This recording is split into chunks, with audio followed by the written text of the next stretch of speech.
থেকে মনোনয়ন পেয়েছেন। আমার জীবনের শেষ পর্যন্ত ইনশাআল্লাহ এই জাতীয়তাবাদী আদর্শে বিশ্বাস করব। বরিশালে চাঞ্চল্য সৃষ্টি করেছে এক বিরল রাজনৈতিক পারিবারিক ঘটনা। জামায়াতে ইসলামী মনোনীত সংসদ সদস্য প্রার্থী হাফেজ মাওলানা মোহাম্মদ কামরুল ইসলাম খান নিজের বড় ছেলে কেন্দ্রীয় যুবদল নেতা আরাফাত বিল্লাহ খানের সঙ্গে প্রকাশ্যে রাজনৈতিক বিরোধে জড়িয়ে পড়েছেন।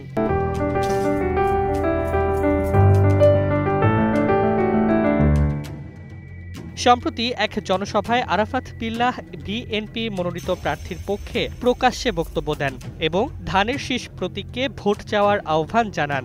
বাবার প্রতিদ্বন্দ্বী প্রার্থীর পক্ষে এমন বক্তব্যে সভাস্থলেই তীব্র আলোড়ন সৃষ্টি হয়। মুহূর্তে ভিডিওটি সামাজিক যোগাযোগ মাধ্যমে ভাইরাল হয়ে পড়ে এবং বরিশালের রাজনীতিতে আলোচনার ঝড় তোলে।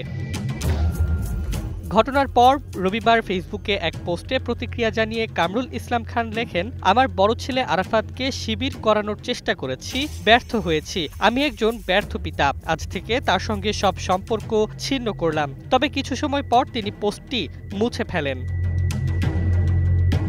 রাজনৈতিক বিশ্লেষকরা বলছেন, এটি কেবল পারিবারিক বিরোধ নয়, বরং দলীয় আনুগত্য ও ব্যক্তিগত সম্পর্কের সংঘর্ষের প্রতীক। স্থানীয় ভোটারদের ধারণা, বাবা ছেলের এই বিরোধ নির্বাচনী সমীকরণে বড় প্রভাব ফেলতে পারে।